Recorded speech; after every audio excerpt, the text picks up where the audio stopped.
am I giving disaster?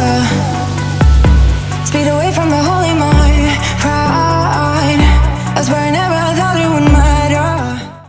What's going on, guys? The Florida tour has started. So if you don't know what a Florida tour is, Florida tour, if you don't know what a Florida tour is, I kind of made it up. It's kind of where I'm going down to Florida. I'm starting down near Miami and West Palm Beach, and I'm traveling back up the state of Florida, which is like 10 hours. I'm gonna be hitting different springs, different parts of the ocean, different places people has told me about, and I'm gonna be diving all these locations, checking out some neat stuff under the water, and I'm gonna show you guys what I find and what I don't find and what kind of critters I run into, and if I get bit by a shark, you're gonna see it. It's gonna be cool.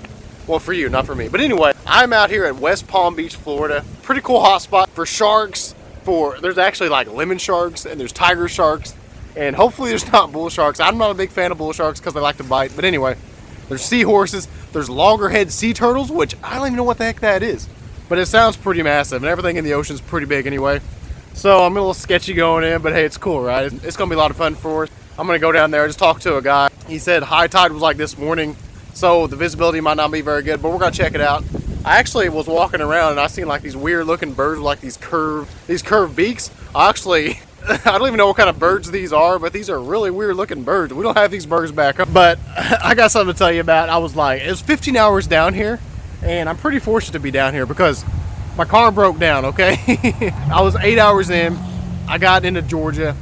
My car, I went to sleep at 4 a.m. I've been driving like all day and night. And then I got up at 9 a.m. I actually slept in my car at a rest area. That's how tired I was. But anyway, I got up at 9 a.m., started the car, and it started cutting out. It started sputtering and stuff. So I didn't know what was going on. I was like, what the heck? You know, I just changed I'm pretty good on this maintenance stuff on vehicles. I went to a mechanic shop and the guy was like, hey, you got a bad coil, no big deal. So I replaced the coil. He actually charged me like half price. This place is in Tifton, Georgia, Ashley Automotive. I definitely recommend. If you guys' car breaks down in Tifton, go there and check it out. Or if you just want to like stop in and say hi, tell them Cody sent you. They're really laid back people. They're really awesome. I met the owner. Super cool, super laid back, my kind of people. It ran perfectly after that. Made it down, and I'm down here today at where am I? I don't even know where I'm at. Oh, West Palm Beach. And I can't even wait to go in. I'm like a little kid on Christmas. This is going to be so cool. We're going to see this together, and I'll see you guys under the water.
That was freaking awesome. You know, we didn't get to see everything that we really wanted to see. We didn't see any sharks. We didn't see any loggerhead sea turtles. We didn't see anything big and massive like that, but I did see a 4-foot barracuda. I don't think you see it on the GoPro because I think it was a little bit too far out, but it was pretty massive. But we didn't get to see the things we really wanted to see, but that's kind of like this. It's how this game goes, you know? Looking for treasure, looking for animals. None of this is staged. We just kind of play it by ear and see what happens. It's like winning the lottery, you know, you never know what you're going to win, or fishing, you never know what you're going to catch. So we didn't get to see the things we really wanted to see, but we did see some cool stuff. We cleaned up the area, got some trash out of the ocean. We seen some neat little things. We seen, like, was it a puffer? We seen a puffer fish, which I've never ever seen a puffer fish ever. So I thought that was the coolest thing ever. I thought about even touching it so it'd blow up, but I was like, you know, I didn't really want to mess with it because I really don't know. I know they're poisonous, so I really didn't know what would happen. So I didn't mess with it. But we did see some cool stuff, like the fish you see like in aquariums and stuff in restaurants. We've seen them down in their natural habitat, which is so neat to me. I love it. But anyway, we had a great dive. It was a lot of fun, met some cool people, and you know, the sharks and the sea turtles and stuff, I've seen them before in the past at different locations. This tour is definitely not over. This is only our first stop. So we'll see if we can find some cool stuff here in a couple days. So let's not cash in our chips just yet. I'll see you guys under the water.